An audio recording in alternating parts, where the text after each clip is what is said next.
వాళ్ళదాన్ని చాలు కదా.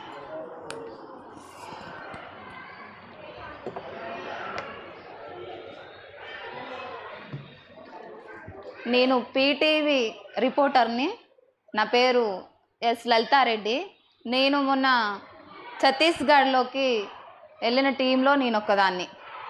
అక్కడ జరిగిన సిచ్యువేషన్స్, మహిళలపైన జరుగుతున్న అత్యాచారాలను వాళ్ళను చూస్తుంటే మనసు కదిలిపోయింది. అక్కడ వాళ్ళు బతకడమే కష్టంగా ఉన్నారు. అక్కడ బతకడమే కష్టంగా. వాళ్ళ దినచర్య ఫస్ట్ 4:30 నుంచి స్టార్ట్ అవుతుంది. తెల్లారుజామున 4:30కు లేచి వాళ్ళు అడవిలోకి వెళ్ళి తేయాకు లేదా ఆ సందర్భంలో అంటే శీతాకాలంలో, వేసవి కాలంలో ఏవేమి పదార్థాలు దొరుకుతాయో ఆ పదార్థాలను తీసుకొచ్చుకొని వాళ్ళు వాళ్ళ వంట కార్యక్రమాలు మొదలు పెట్టుకుంటారు. అలాంటప్పుడు ఒక మూగ మహిళ తేయాకు కోసం వెళ్ళిన మహిళని, అంటే మైనరే ఆమె, అది ఇంకా వెలుగులోకి కూడా రాలేదు. అక్కడ చెప్తున్న మహిళలు నేను రిపోర్ట్ చేసిన విధానంలో అది వెలుగులోకి వచ్చింది. మూగ మహిళ తేయాకు తెంచుతున్నప్పుడు బలగాలన్నీ చుట్టుముట్టి ఆమెను పట్టుకున్నప్పుడు ఆమె ఏం చెప్పాలో తోచ పరిస్థితి. అంటే ఆమెకు మాటలు రావు కదా, ఏం చెప్తుంది? ఆ బలగాలు ఆమెను అత్యాచారం చేసి ఆమెకు మావోయిస్ట్ అనే పేరుతో డ్రెస్ వేసి చంపి తన వేసుకున్న బూటు కాళ్ళతో తన్ని రాళ్ళతో కొట్టి చాలా కిరాతకంగా చంపేసారు. ఆ మహిళ చనిపోయినప్పుడు ఆ తల్లి, తన తల్లి, ఆ అమ్మాయి వాళ్ళ తల్లి పోయి ఈ అమ్మాయి మా బిడ్డ కాదు అనే దుస్థితి అక్కడ ఉన్నది. వెళ్ళినప్పుడు పోలీసు బలగాలే మీ బిడ్డనే ఈమా అని వాళ్ళే నిర్ధారించి ఆమెకు అప్పచెప్పడం జరిగింది. అంటే అక్కడ మావోయిస్టుల పేరుతోటి చాలా అంటే చాలా ఆఘాయిత్యాలు చేస్తున్నారు. అక్కడ ఎందుకు చేస్తున్నారు? కొన్ని వెలుగులోకి వస్తున్నాయి, కొన్ని వెలుగులోకి రాని విషయాలు కూడా ఉన్నాయి. అక్కడ ఖనిజ సంపద, మన రాయి పట్టుకుంటే అల్కగా ఉంటుంది, అక్కడ రాయి చాలా బరువుగా ఉంది. ఆ ఖనిజ సంపద కోసమే ఈ క్యాంపులు ఏర్పాటు చేశారు. మహిళలనైతే మహిళలు మనమైతే వేరే ఊరు వెళ్ళాలంటే వెహికల్స్ వేసుకొని వెళ్తాము. అక్కడ వెహికల్స్ అనే సౌకర్యం లేదు కాబట్టి మహిళలు ఒక విలేజ్ నుంచి ఒక విలేజ్కి అడవిలో నుంచి నడుచుకుంటూ వెళ్తారు. ఒక మహిళ వెళ్ళినప్పుడు మళ్ళీ తిరిగి వస్తుందా రాదా అనే సిచ్యువేషన్ అక్కడ ఉంది. ఒక 18 సంవత్సరాల మహిళ ఒక పెళ్ళికి వెళ్ళి వచ్చే క్రమంలో అత్యాచారం చేసి చంపేశారు. అది 4 రోజుల తర్వాత ఆ గ్రామస్తులకు తెలిసింది. 4 రోజుల తర్వాత వాళ్ళు కట్టెలు కొట్టడానికి వెళ్ళినప్పుడు అక్కడ ఆ మహిళను చూసి ఈ మహిళ మా గ్రామస్తురాలే అని తీసుకొచ్చి అంత్యక్రియలు చేసే పరిస్థితి అక్కడ వచ్చింది. మహిళ ఒక అతనికి 2 భార్యలు. ఆ 2 భార్యలకి 12 మంది పిల్లలు. 12 మంది పిల్లలైతే అతను వాళ్ళ స్నేహితుడు పెళ్ళికి వెళ్ళి పోలీసు బలగాలన్నీ గుమ్ముగూడినప్పుడు అతను తప్పించుకొని అడవిలోకి వచ్చి నిద్రపోయినప్పుడు అతను పట్టుకొచ్చి ఒక దగ్గర పట్టుకొచ్చి ఇంకో దగ్గర కాల్చివేసే సిచ్యువేషన్ మనం చూసినాం. అది కూడా కొంతమంది వెలుగులోకి వచ్చింది. అంటే ఈ మహిళలు ఉన్నారు, ఇంతమంది పిల్లలు అనేది రాలేదు, కానీ ఎన్కౌంటర్ జరిగిందని మాత్రమే వచ్చింది. ఆ లేడీస్ పరిస్థితి ఏంది? అక్కడ 12 మంది పోషణ ఎట్లా చేయాలి? వాళ్ళు 12 మంది పిల్లలు, చిన్న చిన్న పిల్లలు, వాళ్ళు ఎట్లా చదువుకోవాలి? ఆ మహిళ అంటే మొన్న రీసెంట్గా జరిగిన 8 మంది ఎన్కౌంటర్లు కూడా అది నిజాయితీ ఎన్కౌంటర్ కాదు, అది అంతా బూటకపు ఎన్కౌంటరు. అందరూ ఆదివాసులే. 12 గంటల రాత్రికి బలగాలు వచ్చి, పోలీసు బలగాలు వచ్చి వాళ్ళని 11 మందిని తీసుకొని వెళ్ళిరు. 11 మందిని తీసుకొని వెళ్ళిన తర్వాత మిమ్మల్ని ఏమనము, 2 రోజులు అక్కడ ఉంచుకొని మిమ్మల్ని ఏమనము, ఈ డ్రెస్సులు వేసుకోండి, మావోయిస్టు డ్రెస్సులు వేసుకోండి అని ఏపిచ్చి కాల్చి చంపిన దుస్థితి మనకు వచ్చింది. కానీ అది సోను సుధను ఒక వీడియోలో కూడా వెల్లడించింది. ఒక 14 సంవత్సరాల అమ్మాయి, 20 సంవత్సరాల మహిళ, 18 సంవత్సరాల అమ్మాయి కూడా వేసుకోమంటే ఈ డ్రెస్ వేసుకోండి అని అంటే మీకేం కాదు ఈ డ్రెస్ వేసుకోండి అని వాళ్ళు చెప్పినప్పుడు, పోలీసు బలగాలు చెప్పినా కానీ మేము వేసుకోము సార్ అని కాళ్ళ మీద పడి వాళ్ళు తప్పించుకున్నారు. 3 మహిళలు, ఒక అమ్మాయి 14 ఇయర్స్ అమ్మాయి కూడా ఉంది అందులో. తప్పించుకొని వచ్చినప్పుడు సోను సుధన్ ఒక వీడియో రిలీజ్ చేశారు. అక్కడి నుంచి అది మా ఛానల్లో పెట్టాము. అయితే వీళ్ళని ఎప్పుడైనా చంపే అవకాశం పోలీస్ బలగాల ఉన్నది, వీళ్ళ ప్రాణహాని ఉన్నది అనే వీడియో మన ఛానల్లో వచ్చింది. అయితే మహిళలు ఫస్ట్ మేము వెళ్ళినప్పుడు మమ్మల్ని రిసీవ్ చేసుకోలేదు. అక్కడ మీరు కూడా పోలీస్ బలగాలేమో, మిమ్మల్ని ఎందుకు మేము నమ్మాలి అనే వర్షన్ వాళ్ళ నుంచి వచ్చింది.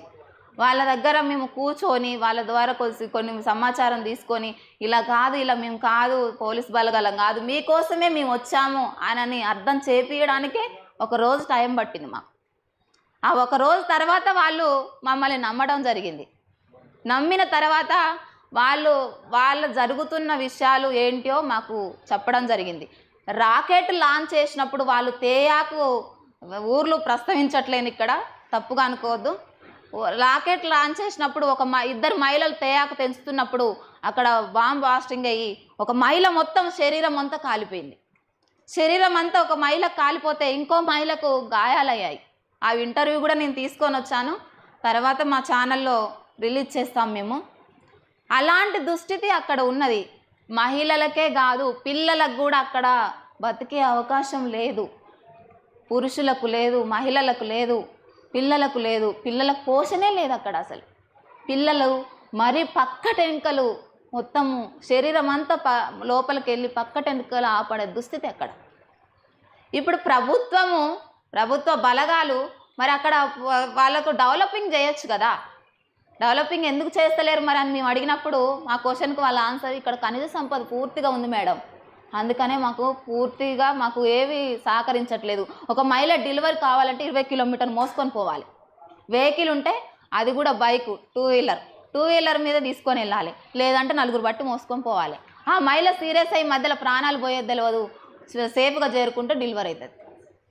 అలాంటి దుస్థితి అక్కడ ఉన్నది. నేను అలా ఫ్యాక్ట్ పై అన్నీ తిరిగి చూసినప్పుడు వాళ్ళు మనోళ్ళు అని నమ్మినప్పుడు మాత్రమే వాళ్ళ సూచనలు సలహాలు వాళ్ళ బాధలు మనకు చెప్పుకునే దృష్టి ఉంది. కానీ మనం సడన్గా పోయి ఇప్పుడు మేము మీడియా, మేము జర్నలిస్టము, మేము ప్రజా సంఘాలం అంటే చెప్పుకునే దృష్టి అక్కడ లేదు. ఎందుకంటే మాకు నమ్మకం లేదు మేడం. మమ్మల్ని కూడా ఇప్పుడు మాట్లాడితే కూడా మీడియాలో మాట్లాడితే కూడా మమ్మల్ని చంపే అవకాశాలు ఉన్నాయి. మమ్మల్ని మాట్లాడితే కూడా మేము అన్ని వెలుగులోకి తీసుకొస్తే కూడా మమ్మల్ని చంపే అవకాశాలు ఉన్నాయి అనే భయాందోళనతో బతుకుతున్నారు అక్కడ. ఒక భర్త భార్య అని ఉన్నారు, వాళ్ళకు పిల్లలు లేరు. ఒక దగ్గర వాళ్ళ ఇంట్లో పోగు చేసుకున్న అంటే చిన్న చిన్న పనులు చేసుకొని ఊర్లలోకి పోయి బతికి వాళ్ళు వచ్చి 50,000 సమకూర్చుకున్నారు. ఆ 50,000 కూడా పోలీస్ బలగాలు వాళ్ళ ఇంటి మీద దాడి చేసి ఆ 50,000 రూపాయలను ఎత్తుకొని పోయి అక్కడక్కడ దొరికిన సామాగ్రి కూడా తీసుకొచ్చి వాళ్ళ ఇంట్లో వేసి అతన్ని జైలు వేయడం జరిగింది. ఇతను మావోయిస్టు సహకారి, అందుకే ఇన్ని పైసలు పెట్టుకున్నాడు, ఇవన్నీ ఇతని దగ్గర దొరికాయి అని అతన్ని పోలీస్ స్టేషన్లో వేయడం జరిగింది. ఆ మహిళని మేము అడిగినప్పుడు ఆ మహిళ అదంతా బూటకము, మా ఇంట్లో 50,000 దొరకడం వాస్తవమే, కాకపోతే మేము భార్యాభర్తలను కష్టపడి సంపాదించుకున్న సొమ్ము అది, మాకు ఎవరూ ఇయ్యలేదు, అక్కడక్కడ దొరికినవి అన్నీ తీసుకొచ్చి మా ఇంట్లో వేసి మా భర్తని ఈరోజు అరెస్ట్ చేయడం జరిగింది అనేది ఆ మహిళ ప్రస్తావన చేసింది. ఇంకొక మహిళ కూడా 3 పిల్లలు ఉన్నారు ఆమెకు. వాళ్ళ భర్త ఏదో చేపలు పట్టడానికి వెళ్ళినప్పుడు ఆ గుంపులో పోలీస్ బలగాలు వస్తున్నాయని భయపడుతూ ఉరికొచ్చినప్పుడు వాళ్ళ భర్తను కూడా పట్టుకున్నారంట. పట్టుకొని వాళ్ళ ఇంటి మీద దాడి చేసి 30,000 రూపాయలు ఎత్తుకెళ్ళారు. 30,000 రూపాయలు ఎత్తుకెళ్ళి ఆ సామాగ్రి కూడా అందులో వేసి ఇది వీళ్ళనే దొరికింది, వీళ్ళు సహకారులు, మావోయిస్టు సహకారులు, వీళ్ళన్ని వస్తువులు సమకూరుస్తున్నారు వాళ్ళకు అని కేసు పెట్టడం జరిగింది. కేసు పెట్టడం తర్వాత పోలీస్ స్టేషన్ తీసుకెళ్ళిన తర్వాత 4 రోజులు ఉంచుకొని కొట్టి వాళ్ళని 4 రోజుల తర్వాత విడిచిర్రు. ఇప్పుడు అక్కడ జరిగేది ఏంటంటే 10 మందిని తీసుకెళ్ళినప్పుడు ఒక 8 మందిని వదిలేస్తున్నారు, 2 కంపల్సరీ మావోయిస్టులేనని కేసు పెట్టేసి లోపలేస్తున్నారు.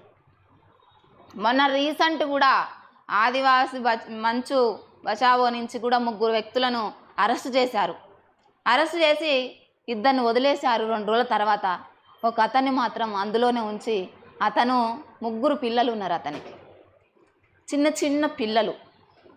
చిన్న పిల్లలు ఉన్నా కానీ అతన్ని ఇట్లా అవన్నీ ముందు పెట్టేసి ఇగో ఈ బట్టలు అతని, ఈ వైర్లు అతని, ఈ బుల్లెట్స్ అతని, ఈ టాబ్లెట్స్ అతని అని ఒక టేబుల్ మీద పెట్టి మీడియా సమావేశం పెట్టి అతన్ని జైలు వేయడం జరిగింది.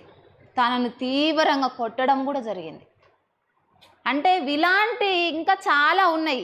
ఈ ఆపరేషన్ ఖరారు జరిగినప్పటి నుంచి 300 మహిళలు అత్యాచారం చేయబడ్డారు. అక్కడ ఒక్కళ్ళిద్దరు కాదు, 300 మహిళలు అత్యాచారం చేయబడ్డారు. అక్కడ ఆ అత్యాచారం చేయబడ్డ మహిళలు మాకేమన్నా రిపోర్ట్ ఇస్తారేమో అని వాళ్ళని మేము పిలిపించినప్పుడు, మేము రాలేము మేడం మీడియా ముందుకి, మమ్మల్ని ఏమైనా చేస్తారు.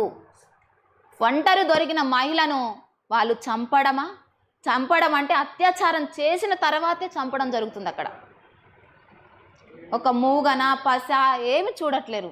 బట్టలు అదే సంధ్యక్క చెప్పినట్టు కదా, బట్టలు దొడుగుతున్నారు. మొన్న రీసెంట్గా అయిన ఎన్కౌంటర్ కూడా అదే బూటకమైన ఎన్కౌంటర్.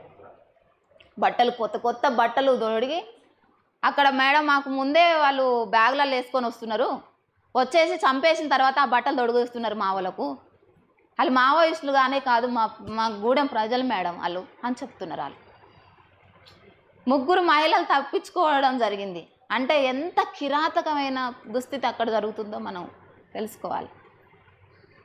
ఈ సమావేశాలు ఒక ఎత్తుకో ఈ మంచియే, కాకపోతే ఇది అక్కడ ఉన్న వాళ్ళకు హిందీ తప్ప తెలుగు రావట్లేదు.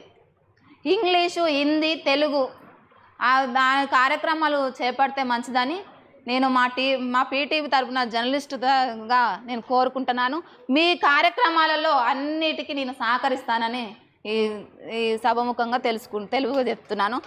నాకు అవకాశం ఇచ్చిన పెద్దలందరికీ నాకు కృతజ్ఞతలు.